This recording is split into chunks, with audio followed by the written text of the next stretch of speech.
kemuliaan-Mu, dan berjalanlah denganmu. Bapa di surga, itulah kerinduan yang terdalam dari hati kami. Kami tahu bahwa kami tak mungkin juga berjalan sendiri melewati sepanjang tahun ini jika Tuhan tidak beserta kami. Oleh karena itu Tuhan, kami mau memulai setiap langkah hidup kami hanya di dalam kemuliaan-Mu.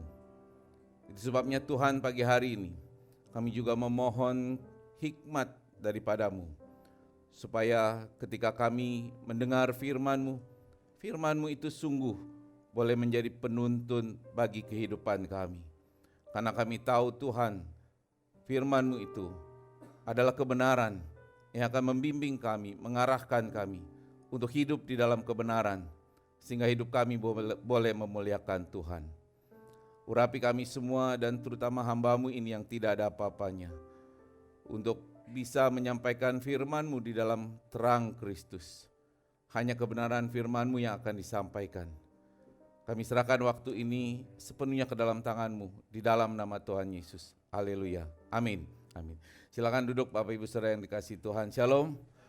Puji nama Tuhan. Ya. Bapak Ibu Saudara yang dikasihi Tuhan, minggu lalu Pak Gembala sudah menyampaikan ya kepada kita bahwa di sepanjang bulan Januari ini tema besar renungan firman Tuhan adalah tentang, ada yang ingat? Be better, ya, menjadi lebih baik. Dan hal pertama yang disampaikan dalam pada minggu yang lalu adalah kita harus lebih baik di dalam, masih ada yang ingat? Di dalam prioritas hidup kita, ya, prioritas di dalam kehidupan kita.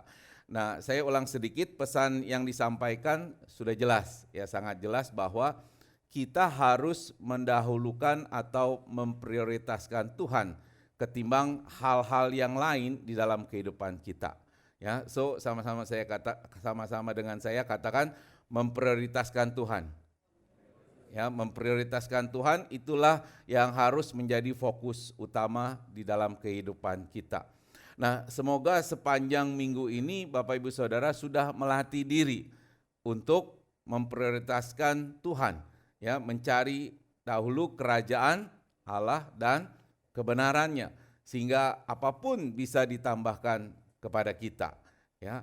Nah, jadi saudara sudah melakukannya, amin. Wah, yang nggak bilang amin berarti nggak melakukan ini. Amin ya. Amin ya. Nah, penting sekali saudara untuk kita memprioritaskan Tuhan di dalam kehidupan kita. Itu prioritas yang pertama, ya, yang nomor satu, yang utama. Nah, tetapi ada hal lain yang juga penting di dalam kehidupan kita di tahun ini untuk menjadi lebih baik, yaitu better relationship atau relasi yang lebih baik. Ya, ini juga harus menjadi fokus kita di sepanjang tahun ini.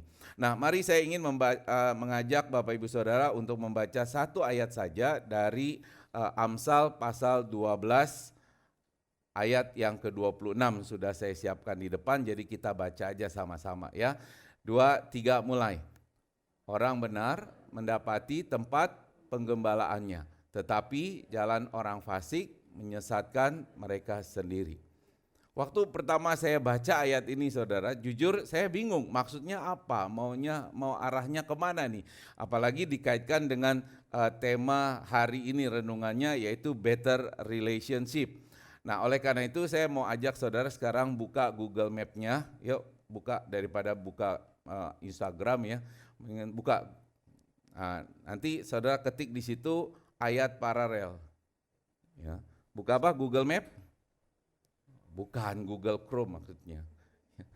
Jangan salah, ya nggak fokus.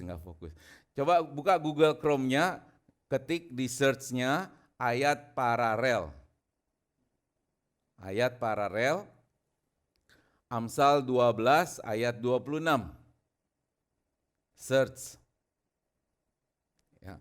Nah, pagi ini saya digerakkan untuk membagi bagaimana cara saya sendiri terutama ketika mempersiapkan firman Tuhan atau merenungkan firman Tuhan supaya bisa lebih mengerti.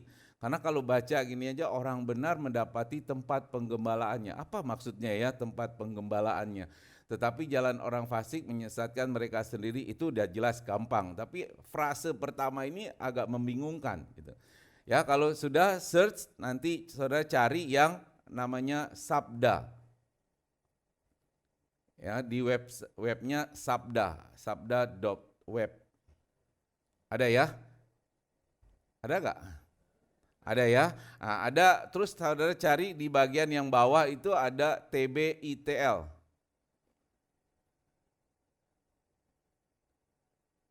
Ya, TBITL. Nah, sehingga kurang lebih seperti yang saudara lihat di depan nih, di layar ya. Ada uraian begitu. Orang benar, terus ada angka-angka di bawahnya, mendapati, terus ada angka lagi, tempat penggembalaannya dan seterusnya gitu ya. Nah, angka-angka di bawah itu sebetulnya adalah satu kata yang berasal dari bahasa aslinya, ya, bahasa Ibrani. Jadi kalau saudara coba klik angkanya, salah satu diklik angkanya. 066 berapa tuh? 2 ya, coba diklik. Nah, maka di situ ada penjabaran. Ya, ada penjabaran sadik. Itu bahasanya ya, sadik itu bacanya artinya apa?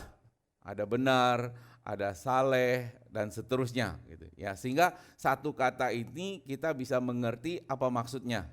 Nah, kalau kita lihat lebih lanjut, jadi yang pertama itu sadik, itu adalah benar atau saleh, saya merangkumnya. Kemudian yang kedua adalah tur, yaitu menyelidiki atau mencari. Yang ketiga tempat penggembalaannya, itu adalah rea. Tempat penggembalaannya itu rea, yang artinya temannya atau sesamanya. Kemudian tetapi jalan itu derek, kelakuan, tingkah laku. Kemudian orang fasik itu rasya, itu jahat atau durhaka, dan menyesatkan itu ya, atau sesat. Jadi kalau kita mencoba mengkaji dari kata demi kata berdasarkan ayat literaturnya, maka kalimat ini kita bisa parafrasekan kurang lebih begini, saudara. Ya, orang benar menyelidiki atau mencari teman atau sesamanya. Ya, tadi kan orang benar mendapati tempat penggembalaannya. Maksudnya adalah orang benar itu menyelidiki atau mencari sesamanya. Ya, sedangkan orang jahat atau durhaka itu sesat atau menyesatkan dirinya. Ya, ini kurang lebih kata yang kita parafrasekan. Ya.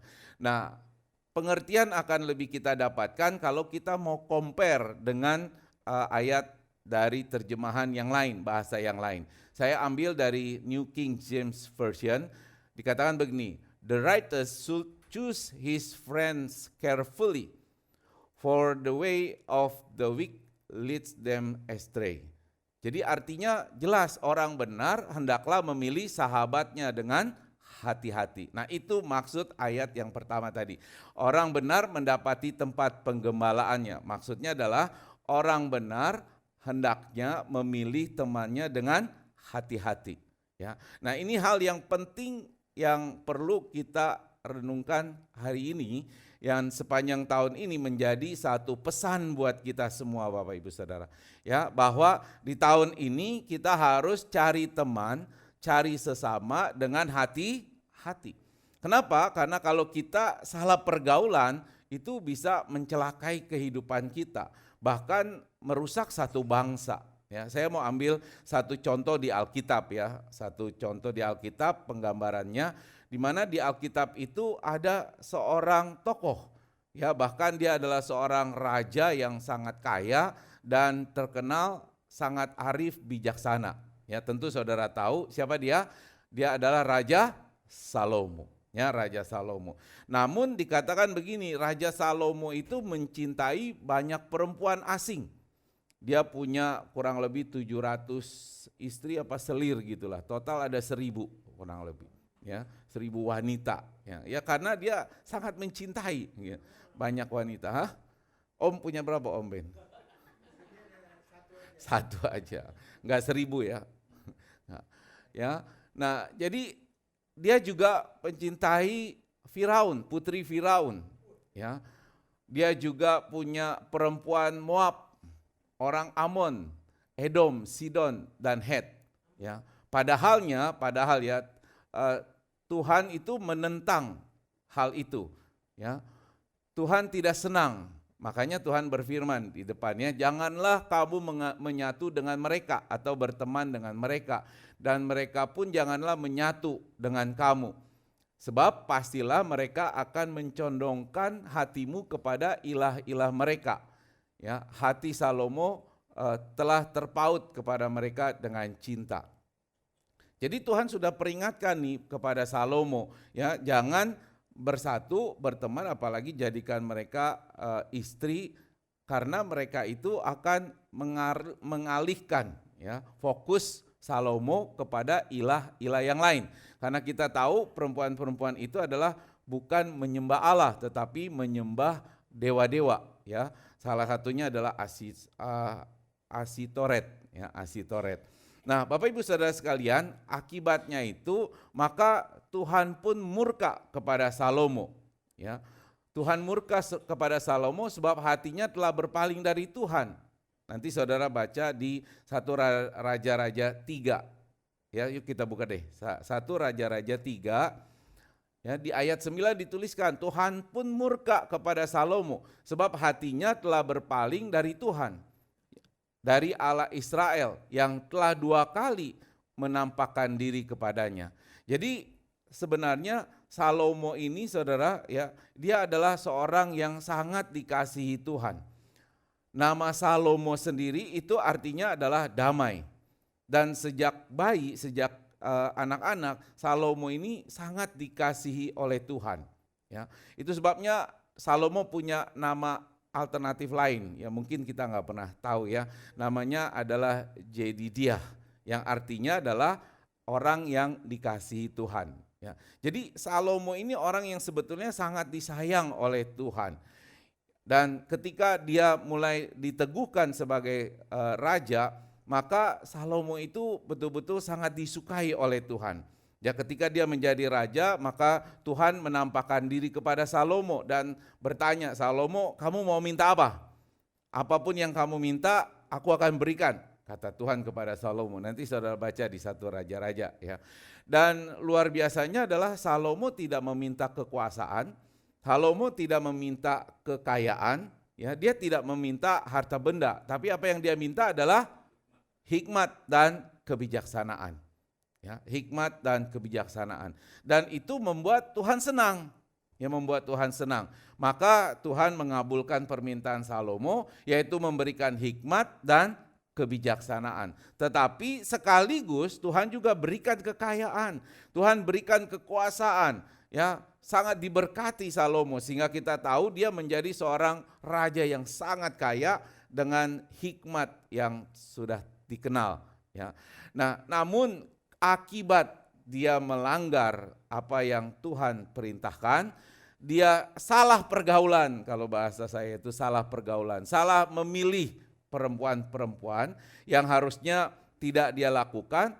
Akibat salah pergaulan, akibat salah pilih itu, maka akhirnya membuat Tuhan jadi murka. Ya, salah gaul, Tuhan jadi murka.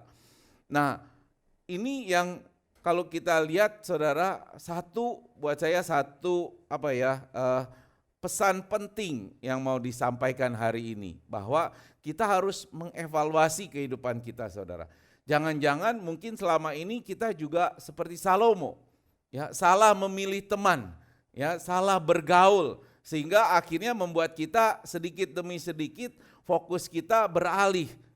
Ya, bukan lagi fokus hidup kita memprioritaskan Tuhan, tapi sudah memprioritaskan kehidupan duniawi. Sehingga akhirnya membuat Tuhan jadi murka dalam kehidupan kita. Ya, ini penting sekali. Nah, oleh karena itu coba yuk kita evaluasi kehidupan kita. Mungkin jangan-jangan memang kita selama ini punya teman-teman yang salah, teman-teman pergaulan yang salah, yang akhirnya membuat kita menjauh dari Tuhan. Ya. Dan relasi kita dengan orang lain itu memang penting kita tahu. Tapi bagaimana relasi kita dengan gadget kita? Baik ya, sangat baik bahkan ya, sangat dekat gitu kan ya relasi kita. Nah, jangan-jangan ya gadgetnya nggak ada salahnya, tapi konten-konten yang mungkin kita lihat, ya kita baca, mungkin kita berteman lewat dunia maya itu yang akhirnya membuat kita tuh justru menjadi salah pergaulan, ya, melakukan hal-hal yang tidak menyenangkan Tuhan. Nah, ini yang menjadi pesan penting dari ayat yang kita baca tadi, ya. Jadi hati-hati memilih teman, ya, hati-hati memilih rekan, ya, supaya kita jangan disimpangkan jalannya, fokusnya dari prioritas kepada Tuhan. Nah, kita lanjutkan Bapak Ibu Saudara. Salomo sudah melakukan itu sehingga kita lihat kehidupannya sangat menyedihkan di akhir hidupnya Bapak Ibu Saudara, ya. Dan apa yang dilakukan oleh Salomo itu diulangi lagi oleh anaknya, yaitu Raja Rehabeam. Ya, Raja Rehabeam ini mengulangi kesalahan Salomo. Kalau kita lihat di 2 Tawarik, ya sekarang saya mau ajak saudara buka 2 Tawarik ayat 10 sampai 4. Ya. Ketika Rehabeam kemudian menjadi raja setelah Salomo meninggal, maka orang-orang Israel datang menghadap, ya, dipimpin oleh Yerobeam.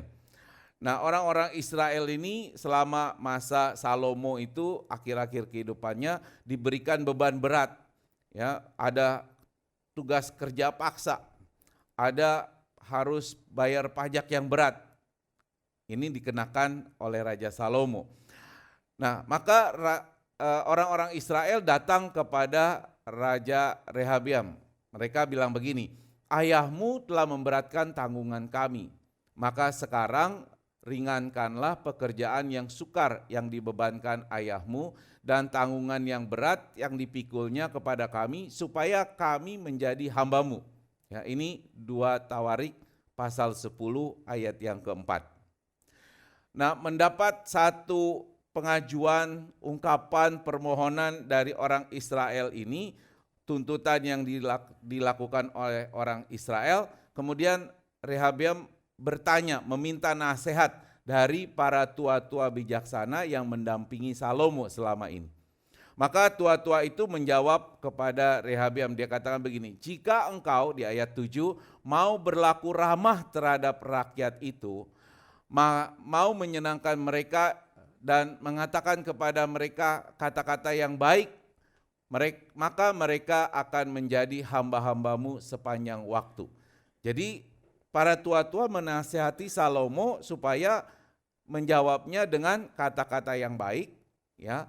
Kemudian memberikan satu keringanan, mengabulkan permintaan mereka sehingga mereka itu bisa menjadi hamba-hambamu yang setia dikatakan.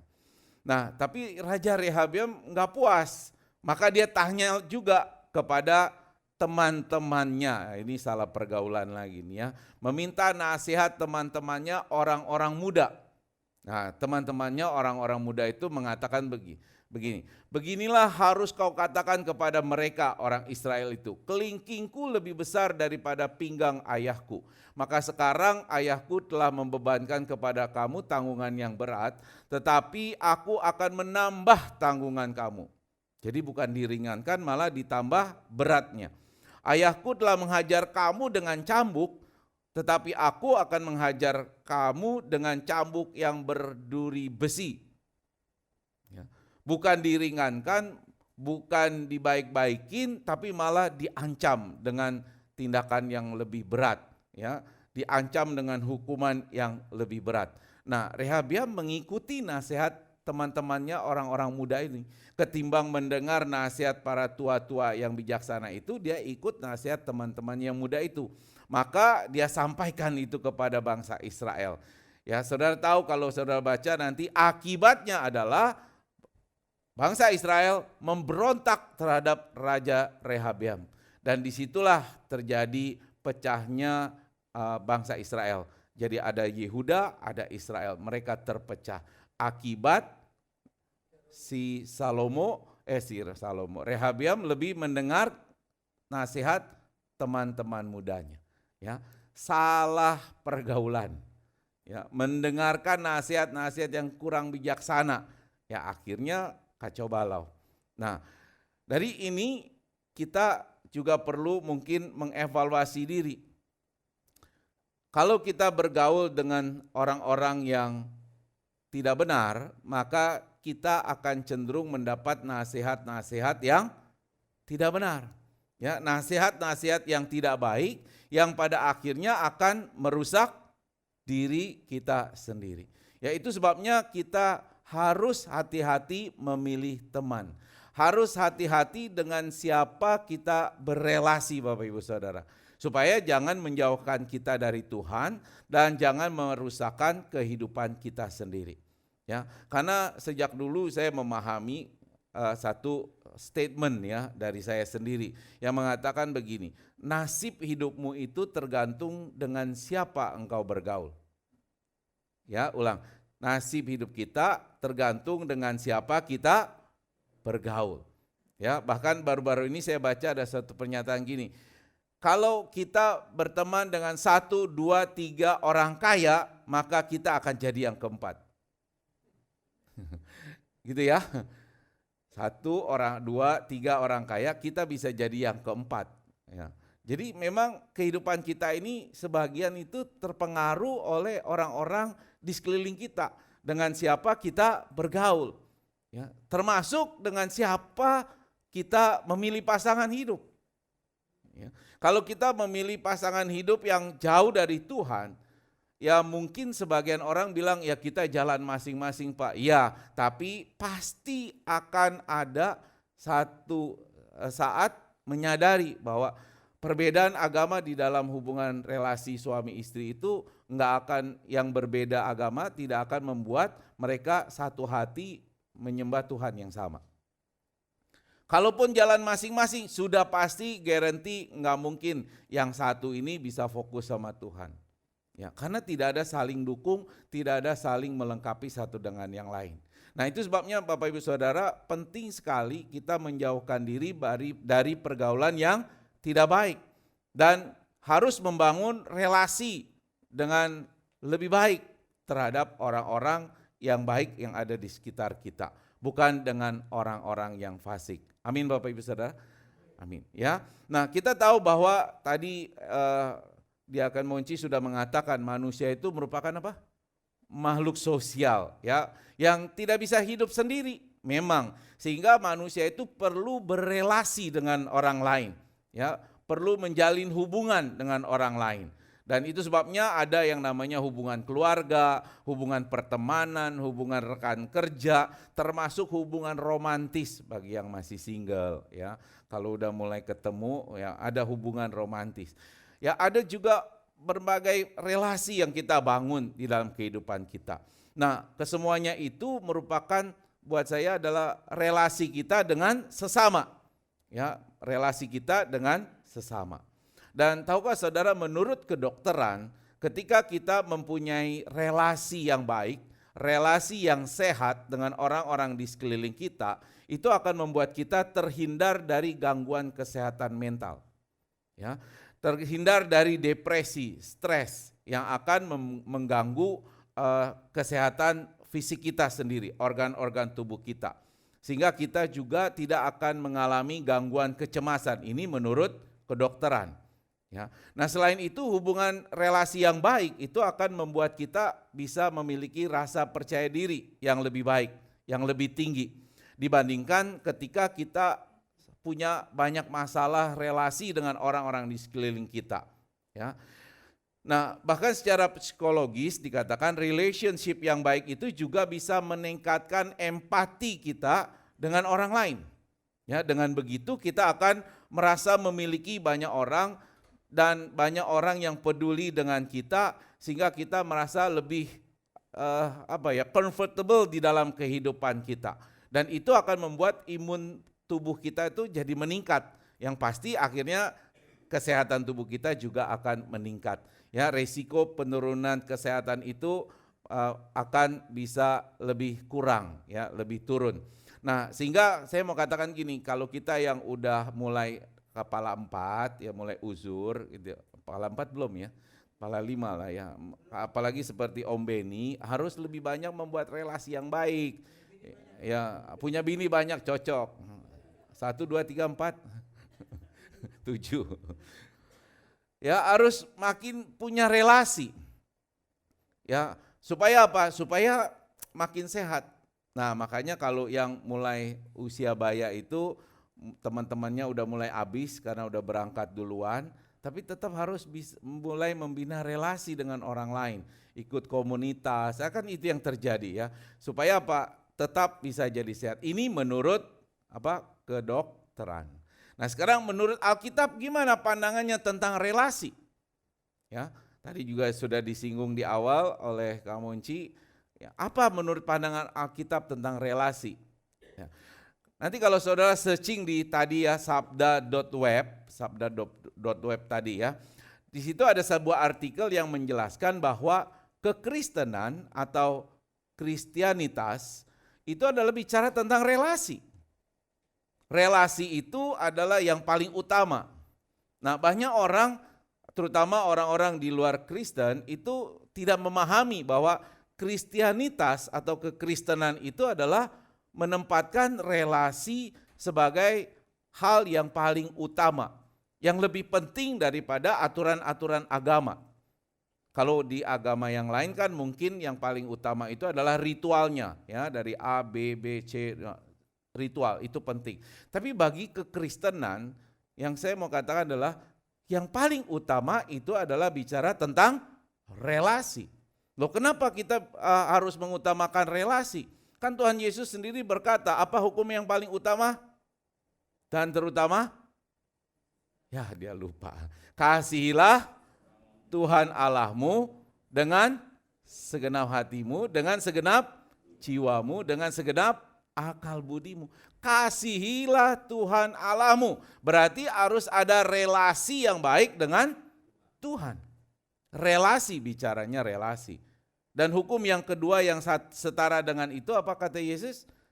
Kasihilah sesamamu manusia seperti dirimu sendiri. Relasi lagi, bicara relasi lagi dengan sesama kita. Jadi ini adalah kekristenan Bapak Ibu Saudara. Bicaranya tentang relasi. Jadi ketika kita tidak mempunyai relasi yang baik dengan orang lain, tidak membina relasi yang baik dengan orang lain, atau dengan kata lain kita sering bermusuhan dengan orang lain, sebenarnya kita tidak menggambarkan iman Kristiani kita. Ulang lagi ya, ketika kita tidak bisa berelasi dengan baik terhadap orang lain, terhadap sesama, maka kita tidak mencerminkan iman Kristiani kita. Nah, itu sebabnya penting saudara kita memahami bahwa Kristianitas itu adalah tentang relasi. Ya, sama-sama saya, Kristianitas adalah relasi. Ya, kekristenan itu bicara tentang relasi.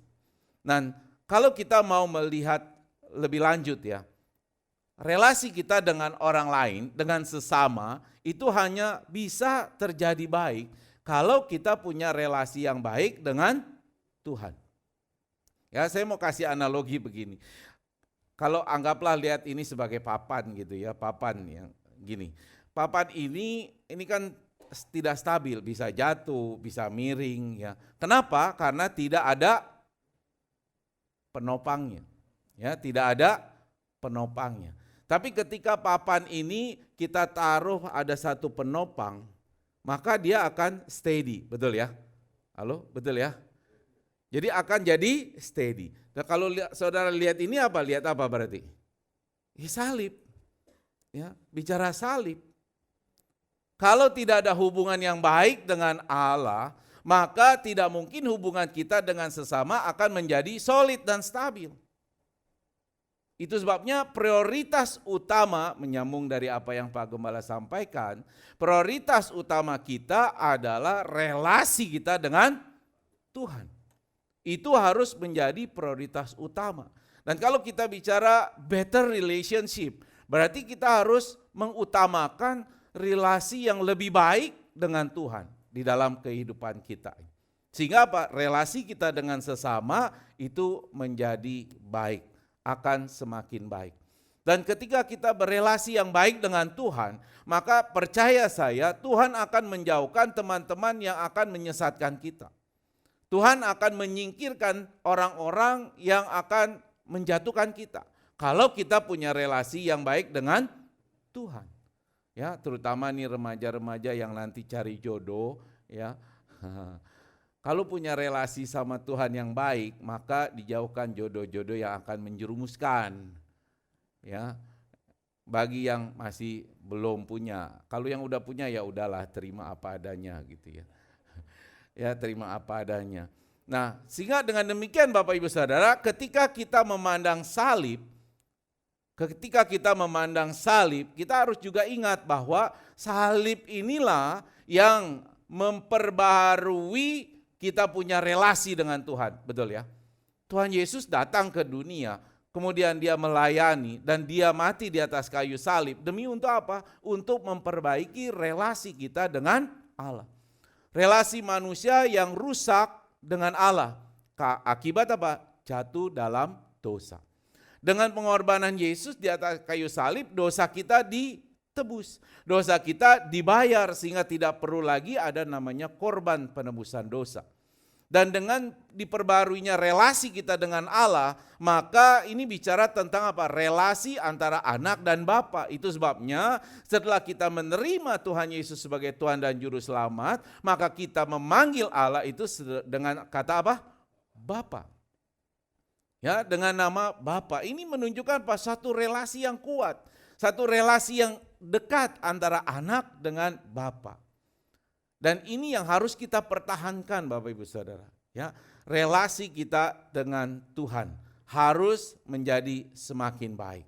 So, Kristianitas adalah bicara tentang relasi, bukan tentang ritual-ritual atau aturan-aturan keagamaan. Dan Tuhan Yesus sendiri selama masa pelayanannya 3,5 tahun di dunia itu, dia juga sudah memberikan teladan yang baik.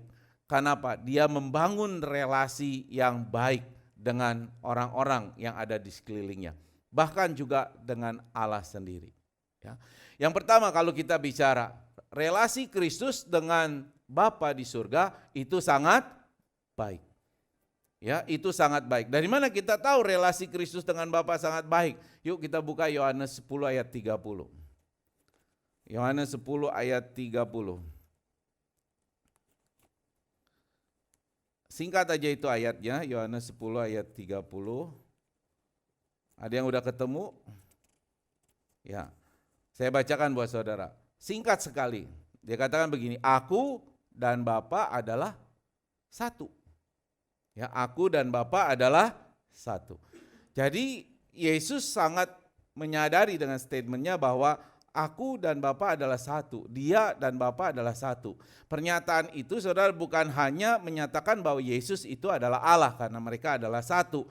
Tetapi juga menggambarkan satu relasi yang sangat dekat antara Bapa dengan anak. Menunjukkan relasi yang sangat kuat antara Bapa dengan dirinya. Ya, saya mau kasih satu contoh begini. Di kantor saya punya seorang teman, namanya Pak Daniel. Ya, dia yang ajak saya masuk kembali. Kemudian sementara saya ada di bawah kepemimpinan dia, ya di people development. Tapi kemudian strategi selanjutnya adalah saya berdiri sendiri menjadi human capital. Ya. Tetapi ketika berhadapan dengan divisi-divisi lain, saya ataupun Pak Daniel selalu mengatakan, kita ini satu. Dia bidangnya adalah people development, pengembangan sumber daya manusia. Lebih khusus jelasnya adalah bidangnya training, ya, training, pelatihan. Saya human capital, mengelola struktur organisasi, job desk dan seterusnya. Tapi dia selalu katakan juga demikian saya, kalau kita berhadapan dengan divisi lain, kita katakan saya dan dia, kita adalah satu. Meskipun dua divisi yang berbeda, tapi kita adalah satu. Ini menggambarkan apa? Satu relasi yang dekat, saling mendukung, saling support satu dengan yang lain, sehingga kita adalah satu. Demikian juga dengan Kristus dan Bapa. Mereka adalah satu karena relasi yang kuat. Nah, oleh karena itu ini juga yang harus kita pertahankan Bapak Ibu Saudara. Hubungan kita dengan Bapa juga harus satu. Amin. wah Pak cepat mati dong nanti Pak. Aduh menyatu dengan Tuhan. Enggak. Ya ini dalam kehidupan kita. Ya artinya apa? Allah harus ada di dalam diri kita dan kita di dalam Allah. Amin. Kita dan Bapa adalah satu.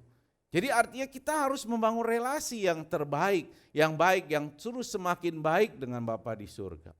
Ya, pun demikian halnya kan suami dan istri harusnya gitu ya. Halo? Kayaknya benar Pak, benar Om Ben? Yang benar. Jadi Om Ben sama siapa ya? Iya, yang mana? Saya mau tanya dulu yang mana, kan banyak ada itu kan. Enggak lah, ya, Tante Wati kok saya tahu ya. Jangan-jangan ada Sarah, ada lain, enggak ada ya, cuma satu. Ya, Om Beni dan Tante Wati harus mengatakan kami adalah satu. Itu menyatakan apa? Relasi yang kuat satu dengan yang lain. Enggak masing-masing. Ya, nah kita dan Bapa harus juga seperti Kristus menjadi satu. Ya, punya relasi yang dekat. Yang kedua saudara, ya, relasi Kristus dengan keluarganya juga sangat baik. Ya, juga sangat baik. Kita coba lihat di Yohanes 19 ya ayat 26 sampai 27. Yuk kita buka ya, Yohanes 19 ayat 26 sampai 27. Dikatakan begini. Ya. Ketika Yesus melihat ibunya dan murid-murid yang dikasihinya, di sampingnya berkatalah ia kepada ibunya, "Ibu, inilah anakmu." Kemudian katanya kepada murid-muridnya, "Inilah ibumu." Sejak saat itu murid itu menerima dia, ibunya Yesus, di dalam rumahnya. Jadi ini ketika saat-saat terakhir ketika sebelum Yesus mati, maka dia menitipkan ibunya kepada murid-muridnya. Nah, ini buat saya menggambarkan satu relasi yang erat antara Yesus dengan ibunya. Berarti dia punya relasi yang kuat dengan keluarganya, Bapak Ibu Saudara, ya. Punya relasi yang kuat dengan keluarganya. Nah, relasi yang kuat Yesus dengan keluarganya juga bisa kita saksikan ya ketika salah satu saudara tiri Yesus yaitu Yakobus, mungkin saudara tahu, saudara ingat, Yakobus juga ikut mendukung pelayanan Yesus. Awalnya dia tidak percaya, tapi setelah itu dia ikut ambil bagian di dalam pelayanan. Sehingga di dalam Kisah Para Rasul 1 ayat 14 dikatakan Yakobus kemudian tinggal di Yerusalem dan menjadi bagian dari kelompok orang percaya yang berdoa di ruang atas. Jadi Yakobus ini salah satu orang yang ada di dalam peristiwa Pentakosta. Nah, tentu ini terjadi saudara mendukung pelayanan saudaranya karena ada relasi yang kuat. Ya, ada relasi yang kuat. Nah, inilah yang harus kita juga lakukan. Kita harus membina relasi yang baik, relasi yang kuat juga di dalam keluarga. Dan di tahun ini kita harus membangun relasi yang lebih baik dengan keluarga kita. Amin. Sehingga kalau ada relasi yang rusak, relasi yang kurang baik, yuk kita perbaiki. Tapi ingat, kita hanya bisa perbaiki ketika kita punya relasi yang baik dengan Tuhan, dengan Allah Bapa di surga. Yang ketiga saudara, ya, relasi Kristus dengan murid-muridnya juga sangat baik. Buktinya apa? Ya buktinya sampai akhir pelayanannya murid-murid terus ikut dia, mendengarkan pengajaran-pengajarannya dan seterusnya, melanjutkan apa pelayanan yang Tuhan Yesus lakukan. Ya, di dalam relasi antara atasan dan bawahan di sebuah perusahaan, kalau bawahannya sangat punya relasi yang baik dengan atasan, atasan punya relasi dengan bawahan yang baik, maka biasanya kalau seorang pimpinan pindah kerja, bawahannya ikut. Itu menggambarkan relasi yang baik. Ya, Tuhan Yesus juga membangun relasi yang baik dengan apa? Dengan sesamanya. Dia membangun relasi dengan Zakheus si orang kaya. Dia bangun relasi dengan orang cacat, orang buta, orang sakit, orang miskin. Bahkan dengan perempuan Samaria yang dianggap kafir berdosa. Dia membangun relasi. Jadi kita juga harus meniru Tuhan Yesus dong. Ya, kita harus berani membangun relasi dengan mungkin orang-orang yang di mata masyarakat itu rendah. Tapi kita harus membangun relasi yang baik. Jadi prinsipnya adalah, sekali lagi, Kristianitas itu bicara tentang relasi. Ketika kita punya iman yang lebih baik, maka relasi kita harus lebih baik kepada orang-orang di sekeliling. Kita harus membangun relasi yang lebih baik. Nah, bagaimana caranya kita membangun relasi yang lebih baik? Ya, saya nggak mau terlalu lebih panjang lagi, sebenarnya masih panjang ini, tapi saya nggak mau panjang-panjang. Mari kita belajar dari Kolose 3 Kolose pasal yang ketiga, ucapan dari Rasul Paulus. Ya, ucapan dari Rasul Paulus. Dikatakan begini, better relationship yang lebih baik, yang pertama dengan apa? Dengan keluarga kita. Caranya bagaimana? Dalam Kolose pasal 3 ayat 18 sampai 21, Rasul Paulus menekankan bahwa istri-istri tunduklah dengan suamimu. Ya, suami-suami kasihilah istrimu. Ya, bapak-bapak jangan sakiti hati anak-anakmu. Tapi saya mau tambahin dikit ya, boleh ya. Jangan bapak-bapak doang, ibu-ibu juga. Ya, karena sekarang banyak ibu-ibu menyakiti anaknya itu. Ya, karena banyak inilah saling berargumentasi, apalagi anak-anak zaman alfa nih sekarang ya. Kita masuk dalam generasi alfa nih anak-anak kita. Ya, yang lebih fokusnya kepada gadget. Ya, belajarnya banyaknya di gadget. Ya, kemarin ketemu teman anaknya baru umur berapa? 6 atau 7 tahun. Bahasa Inggrisnya canggih. Ya, dari mana? Ya dari gadget, nontonnya YouTube bahasa Inggris mulu. Iya, ya. Dan kita harus membangun relasi itu dengan apa? Saling menghormati, saling mengasihi, saling mengerti satu dengan yang lain. Ya, kita juga harus membangun relasi dengan rekan-rekan kerja kita. Ya, dengan sesama kita. Dengan cara apa? Ya, tidak ada lain, dasarnya adalah kasih. Ya, dasarnya adalah kasih. Jadi kasih itulah yang harus kita pelihara dalam kehidupan kita, dalam hati kita, supaya kita bisa membangun relasi yang lebih baik dengan orang-orang di sekeliling kita. Tapi ada satu yang luar biasa yang saya mau mention pagi hari ini. Itu kita buka Kolose 4 ayat 5 sampai 6. Ya, Kolose 4 ya, ayat 5 dan 6 dikatakan begini ya. Hiduplah dengan penuh hikmat terhadap orang-orang luar. Pergunakanlah waktu yang ada. Perhatikan ayat 6. Hendaklah kata-katamu senantiasa penuh kasih. Ya, jangan hambar sehingga kamu tahu bagaimana kamu harus memberi jawab kepada setiap orang. Jadi artinya apa? Relationship yang baik, yang lebih baik hanya bisa dibangun dengan dasar kasih, dengan hikmat, kata-kata yang penuh kasih. Jangan kata-kata yang hambar, apalagi kata-kata yang kasar. Ya, bukankah kita ini sering merusak relasi kita dengan orang lain hanya dengan kata-kata? Ya, saya mau jujur di hadapan saudara pun saya begitu. Ya, sering kata-katanya kasar menyakiti orang lain, termasuk keluarga saya. Ya, tapi saya mau terus berusaha untuk memperbaiki diri. Ya, dengan dasar apa? Firman Tuhan. Dengan apa? Menjalin hubungan yang lebih baik dengan Allah. Ya, dan Tuhan akan mengubahkan kita. So, sebagai penutup, jika kita sadari selama ini relasi kita mungkin dengan Tuhan kurang baik, belum baik, alangkah baiknya di sepanjang tahun ini jadi tekad kita untuk memperbaiki relasi kita dengan Tuhan. Amin. Kalau sudah baik, ya harus lebih baik lagi.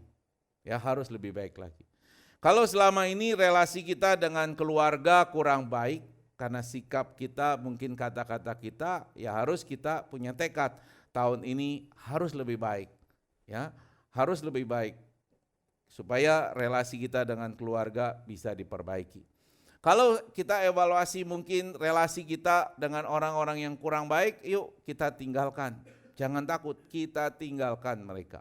Supaya jangan merusak hubungan kita dengan Tuhan, dengan keluarga, ya, apalagi merusak kehidupan kita. Ya, maka kita carilah orang-orang yang lebih baik. Tapi percayalah, ketika kita mencari kerajaan Allah, maka semuanya akan ditambahkan. Ketika kita mencari Tuhan, memprioritaskan hubungan kita dengan Allah, maka relasi kita dengan orang-orang di sekeliling, dengan keluarga kita akan ditambahkan Tuhan dengan lebih baik, disempurnakan, diperbarui. Amin. Kiranya firman Tuhan pagi ini boleh menolong kita untuk menjadi lebih baik di tahun 2024 ini. Mari kita berdoa. Bapa di surga, terima kasih buat firman-Mu yang sederhana yang kami boleh dengar pagi hari ini, yang mengajarkan kami untuk memprioritaskan relasi kami dengan Tuhan menjadi lebih baik, bahkan semakin baik. Tolong kami Tuhan melalui kuasa Roh Kudus-Mu yang ada dalam diri kami, supaya kami boleh terus diingatkan, kami boleh terus dikuatkan, kami boleh terus dibimbing, sehingga kami tetap fokus kepada Tuhan. Kami memprioritaskan relasi kami dengan Tuhan menjadi lebih baik dan semakin baik. Terlebih lagi kami juga memohon pertolongan Tuhan. Jika selama ini kami mungkin punya relasi yang kurang baik dengan keluarga kami, Tuhan, kami mohon pertolongan-Mu supaya Tuhan pulihkan hubungan relasi kami di dalam keluarga. Mungkin ada di antara kami yang saat ini sedang punya masalah di dalam keluarganya. Kiranya Tuhan turun campur tangan untuk memperbarui segala sesuatunya. Kami percaya ketika kami mencari Engkau, ketika kami fokus kepada Engkau, maka segala sesuatu yang baik Tuhan akan tambahkan di dalam kehidupan kami. Terima kasih Bapa, ketika kami juga mungkin punya teman-teman yang kurang baik. Kami mohon kepada Tuhan, jauhkan kami dari mereka-mereka yang akan menghancurkan fokus kami kepada Tuhan, bahkan menghancurkan kehidupan kami. Tuhan, mari tolong kami untuk mengirimkan orang-orang baik yang menjadi teman sahabat kami, sehingga kami tidak terjerumus dalam salah pergaulan yang akan merusak kehidupan kami. Terutama untuk anak-anak remaja di tempat ini, kami mau berdoa kiranya Tuhan menolong mereka, supaya mereka dijauhkan dari pergaulan yang tidak benar. Mereka terus fokus kepada Tuhan, mereka kenal Tuhan, dan mereka dapatkan teman-teman yang sepadan, teman-teman yang akan membantu membimbing mereka untuk lebih dekat kepada Tuhan. Terima kasih ya Bapa. Inilah doa kami, permohonan kami atas firman Tuhan yang sudah kami dengar. Terpujilah Engkau di dalam nama Tuhan Yesus. Haleluya. Amin.